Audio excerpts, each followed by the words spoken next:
Mathematical and computational thinking जो आपका semester 2 का एग्ज़ाम होने वाला है, उसमें आज फिर नया टॉपिक पे कुछ इम्पॉर्टेंट एमसीक्यूज़ और साथ में उसकी आंसर को मैं डिस्प्ले करने जा रहा हूँ। हालांकि ये टॉपिक मैं पहले भी आपको पढ़ा चुका हूँ सब्जेक्टिव में, आप चाहें तो जाके देख सकते हैं। तो उसमें आपका जो कंसेप्ट है क्लियर हो जाएगा, ठीक है। तो आज जो हम डिस्कस करेंगे फ़्लो चार्ट्स जो है यूनिट 3, आई थिंक यूनिट 2 में फ़्लो चार्ट से रिलेटेड जितने भी क्वेश्चंस होंगे, एमसीक्यूज सीरीज़ होंगे, वो मैं डिस्कस करूँगा और क्वेश्चन किस टाइप से पूछा जाएगा वो भी मैं आपसे डिस्कस करूँगा, ठीक है।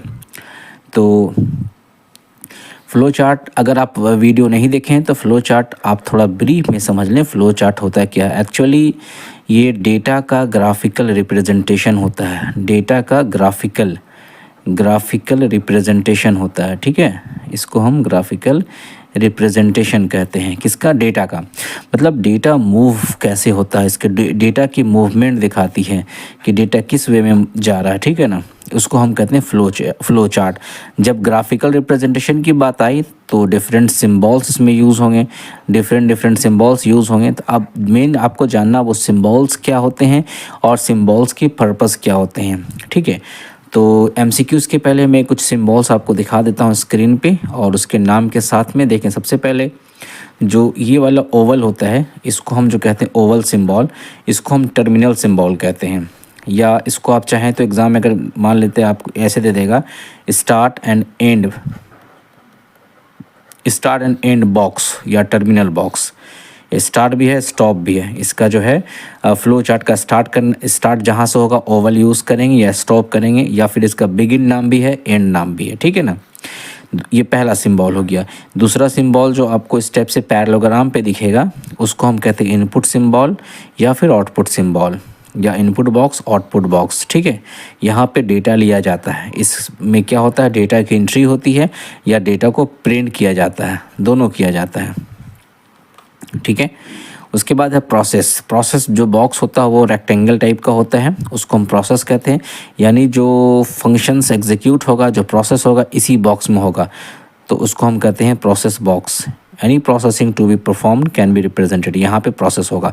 सपोज़ अगर हम यहाँ पे लेते हैं ए और बी और यहाँ लिखना चाहते हैं a बराबर 1 b बराबर 1 a प्लस b, तो ये प्रोसेस हो गया। दो नंबर को हमने लिया, नंबर पे वैल्यू डाला और हमने नंबर को ऐड कर दिया। उसके बाद ये है आपका 3 नंबर में प्रोसेस हो गया। 4 नंबर में आपका डिसीजन बॉक्स है, ठीक है ना। इस टाइप से जो डायमंड बॉक्स, इसको डायमंड बॉक्स भी कहा जाता है। ये आपका 4 नंबर पे डिसीजन बॉक्स है। ये स्टेप्स यानी इसमें जो है क्वेश्चन पूछा जाता है। यहाँ पे डिसीजन ऑपरेशंस होते हैं जहाँ पे क्वेश्चंस पूछा जाएगा। जैसे कि अगर एक नंबर पे 5 है और दूसरा नंबर पे 4 है, तो चेक करेंगे कि क्या ए जो है बी से बड़ा है, तो यहाँ पे एक क्वेश्चन जनरेट हो रहा है, ठीक है ना। इफ़ ए बड़ा है बी से, तो ये चूँकि ग्रेटर देन है तो यहाँ पे क्वेश्चन जनरेट हुआ, ओके। उसके बाद नंबर 5 में आप देखेंगे, ये नंबर 5 में देखेंगे ये सर्कल जो है ये कनेक्टर होता है, use to connect different parts of flow chart. मान लो 2-3 फ्लो चार्ट मान लेते हैं अलग अलग है, सारे फ्लो चार्ट को अगर मिलान करना है तो हमें ये कनेक्टर का यूज़ करना पड़ेगा, ओके। सिंबल नंबर 6 में देखेंगे, ये है आपका फ्लो लाइन, यानी एरो जिधर जाएगा उधर से हम समझ जाएंगे डेटा वहाँ से वहाँ फ्लो कर रहा है, इसको हम एरो कहते हैं। और ये एरो जो है 2 सिंबल को ऐड करने में यूज़ करता है ये, ठीक है। असल में यही जो है फ्लो लाइन आपको दिखाता है कि डेटा फ्लो किस वे में हो रहा है, ओके। उसके बाद देखें प्री डिफाइंड प्रोसेस जो है ये, यहाँ पर इसको हम क्या कहेंगे, double sided rectangle. Pre defined process क्या है, डबल साइडेड रेक्टेंगल, यानी रेक्टेंगल है और दोनों की तरफ डबल साइड है, उसको हम कहेंगे प्री डिफाइंड प्रोसेस, ठीक है।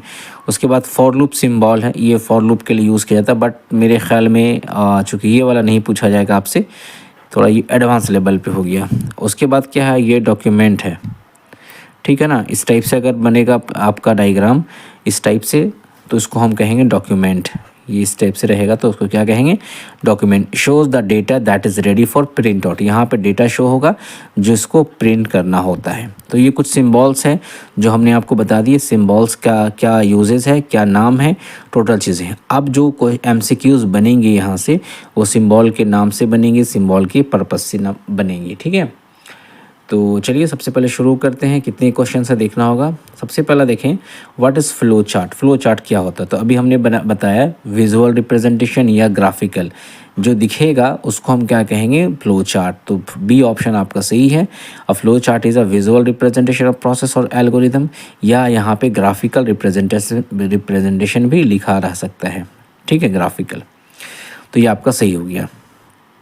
क्वेश्चन नंबर 2 देखेंगे, which of the following symbols use to represent a process in flow chart. अब आप बताएं निम्नलिखित में कौन सा सिम्बॉल जो है प्रोसेस शो करता है। अभी हमने आपको बताया था रेक्टेंगल शो करता है ना। आपने देखा यहाँ पर डिफरेंट टाइप सिम्बॉल्स है, देखो ये जो है रेक्टेंगल, ये प्रोसेस शो करता है। तो आप इसको याद कर लेंगे तो अच्छा होगा। अच्छा, बहुत सारे स्टूडेंट्स क्या डिमांड करते हैं कि पीडीएफ।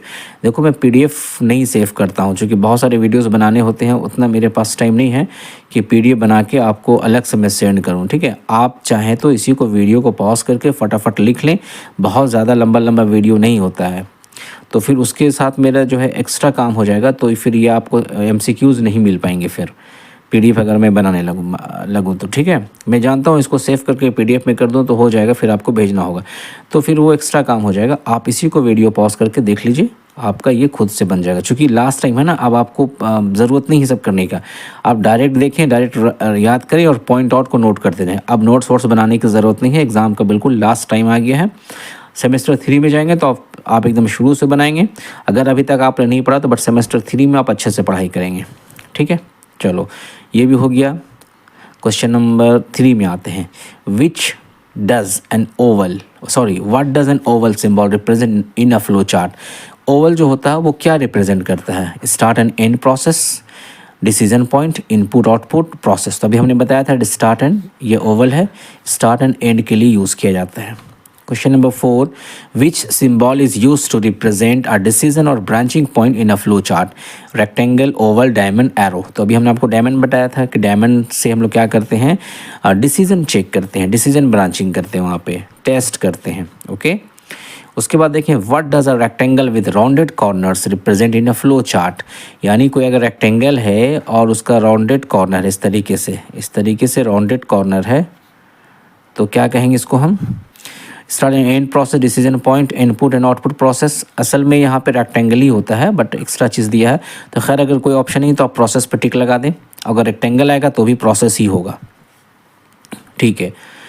और 6 नंबर पे देखते हैं, which symbol is use to connect different parts of a flow chart. Which symbol is use to connect different parts of a flow chart. तो यहाँ पर जो है विच सिम्बॉल, कौन सा सिम्बॉल जो है different parts of flow chart. Flow chart का पार्ट्स कौन कौन हो सकता है, ये हो सकता है, ये हो सकता है, ये हो सकता है, सॉरी ये इस तरीके से हो सकता है। तो ये दोनों को आपस में कनेक्ट कौन करेगा, एरो करेगा। तो इसलिए यहाँ पे एरो आपका सही सिम्बॉल है, सॉरी ऑप्शन है। नेक्स्ट क्वेश्चन देखते हैं, what does a parallelogram symbol represent in a flow chart. Parallelogram क्या करता है? तो आप याद करें, पीछे का वीडियो जाकर देखिए पैरेललोग्राम क्या करता है। तो पैरेललोग्राम इस टाइप से होता है, हमने अभी आपको बताया था, ये इनपुट और आउटपुट लेने के लिए यूज़ किया जाता है। तो ये हो गया ऑप्शन सी आंसर सही। एकदम अच्छे से याद कीजिएगा, डेफिनेटली फ्लो चार्ट से क्वेश्चन आने वाले हैं, ठीक है। और यही सब क्वेश्चन आएगा, कुछ हट के नहीं आएगा ज़्यादा। और अगर बहुत अच्छी किस्मत रहेगी तो हो सकता है बहुत टफ हो जाएगा, तो आप इसको याद कीजिए। Which symbol is use to indicate a connector in a flow chart. इसमें कौन सा सिम्बॉल कनेक्टर का काम करता है? अभी हमने आपको बताया था, सर्कल क्या करता है, कनेक्टर का काम करता है, ठीक है। क्वेश्चन नंबर 8 हो गया। उसके बाद देखें, what does a triangle symbol represent in a flow chart. Triangle symbol क्या करता है? एक्चुअली कहीं कहीं ट्राइंगल दिखा देता है और कहीं कहीं जो है डायमंड दिखाता है इस तरीके से। तो ट्राइंगल हो डायमंड हो, वो डिसीजन पॉइंट ही करता है, डिसीजन ब्रांचिंग करता है, ठीक है। उसके बाद क्वेश्चन नंबर 10 पे देखते हैं, what does a circle symbol represent in a flow chart. तो अभी वही चीज़ हो गया, ऊपर इससे क्वेश्चन थोड़ा घुमा के पूछा, उसमें पूछा कनेक्टर, इसमें सर्कल। तो सर्कल जब आया क्या करता है, कनेक्टर करता है। आई होप कि आपको तो 10 ऑब्जेक्टिव बनाते बनाते आपको बहुत सारे सिम्बॉल्स आपको याद हो गए होंगे कि किसका क्या फंक्शन है। उसके बाद देखिए question number 11, which of the following statement is true about flow chart. निम्नलिखित में कौन सा ये फ्लो चार्ट से regarding. Flow charts are used only in computer programming. Flow charts are used to represent linear process only. Flow charts are used to represent complex process. Flow charts are not used to business. तो ये सी number का option सही बता रहा है, तो of course यही सही होना चाहिए, क्योंकि रिप्रेजेंट क्या करता है, बहुत कॉम्प्लेक्स प्रोसेस हो, बहुत जटिल हो, बहुत कठिन चीज़ को ईजी वे में बता देता है कैसे ये काम करेगा। जैसे अगर आप एटीएम वगैरह से पैसा निकालते हैं, तो आप एक यूज़र हैं, आप एक एटीएम बैंक के कस्टमर हैं, आप यहाँ से पैसा निकालते हैं, बट ये फ़्लो कैसे करता है, बैंक से कनेक्ट कैसे करता है, आपका कैसे ट्रांजैक्शन होता है, जैसे आप ट्रांजैक्शन करते हैं आपका अकाउंट भी वहाँ से मैनेज हो जाता है। तो ये सारी चीज़ जो है फ़्लो ऑफ डेटा, यानी बहुत कॉम्प्लेक्स प्रॉब्लम होता है, बट फ्लो चार्ट से हम लोग इसको बहुत ईजी वे में देख सकते हैं। ठीक है, अब अगला क्वेश्चन देखते हैं, which symbol is use to represent a document और report in a flow chart. निम्नलिखित में कौन सा जो सिंबल होता है वो डॉक्यूमेंट जो है ये डॉक्यूमेंट और report in a flow chart के लिए यूज़ किया था। अभी हमने आपको बताया सबसे लास्ट में इस टाइप से सिंबल था, शायद मेरे ख्याल में ये इस टाइप से था, ठीक है ना। तो अगर ये रेक्टेंगल हो लेकिन ये वेवी बॉटम हो, है ना, ये एक बार देख लेते हैं ऊपर जाके सिंबल। हम लोग क्वेश्चन नंबर 12 कर रहे हैं, याद रखना। और ऊपर जाके देखते हैं वेबी बॉटम, ये वाला देखें, ये वाला जो है ना, ये डॉक्यूमेंट के लिए काम करता है। वेबी बॉटम इसी को कहते हैं, यानी कर्ली कर्व, इसको जो कहते हैं, जो कर्व मुड़ा हुआ रहता है उसको हम वेवी कहते हैं। ठीक है, 12 नंबर पे आ जाते हैं हम जल्दी से। तो ये हो गया आपका रेक्टेंगल विथ वेबी बॉटम, ये आंसर सही हो गया, ऑप्शन नंबर ए। और भी क्वेश्चन है, देखते हैं। Yes, what does a rectangle with a wavy bottom represent flow chart. Same question है, क्या करता है वेबी बॉटम वाला रेक्टेंगल, क्या करता है। तो डॉक्यूमेंट एंड रिपोर्ट के लिए तो हमारे पास जो है ऑप्शन सी सही है। और 40 number, which of the following is not a common flow chart symbol. निम्नलिखित में कौन फ्लो चार्ट का सिंबल नहीं है। ओवल तो है, ट्राइंगल भी है, डायमंड, स्क्वायर नहीं है ना, तो ये ऑप्शन सही होगा। उसके बाद लास्ट क्वेश्चन देखते हैं आज की वीडियो का। आई थिंक लास्ट, यस ये लास्ट है आज का वीडियो का। Which symbol is use to represent a predefined process in flow chart. Predefined flow chart किसको कहते हैं, ठीक है, डबल एंडेड रेक्टेंगल होता है एक्चुअली। तो यहाँ पर ये चीज़ें मिस हो गया होगा, डबल एंडेड रेक्टेंगल, ये ऑप्शन सही है, ठीक है। और अगर मान लेते हैं ये नहीं दिया रहा है, डबल एंडेड नहीं दिया रहेगा, ये ओवल रेक्टेंगल डायमंड, तो आप इसी में लगा देना, चलेगा। ओके, तो आपको मैंने 15 क्वेश्चंस साथ में उसके सॉल्यूशन भी दिए हैं। आई होप कि आपको फ्लो चार्ट का ये कंसेप्ट क्लियर भी हो गया होगा, साथ में बहुत सारे ऑप्शंस आपको याद हो गए होंगे। और अगर नहीं समझ में आया तो हमारे प्लेलिस्ट में जाइए, CC5 के प्लेलिस्ट में, वहाँ पे हमने बहुत डिटेल्स में फ्लो चार्ट और बहुत एग्जाम्पल भी हमने बनाए हैं, जाके वहाँ देखिए। और दूसरों को शेयर ज़रूर कीजिएगा। फर्स्ट टाइम है तो चैनल को सब्सक्राइब कीजिए, क्योंकि बहुत सारे स्टूडेंट जहां तक हमारे वीडियो नहीं पहुंच रही है वो परेशान होंगे, क्योंकि कॉलेज वगैरह में इस तरीके से पढ़ाई नहीं हुआ है। तो मैं उम्मीद करता हूं आप ज़रूर शेयर कीजिएगा।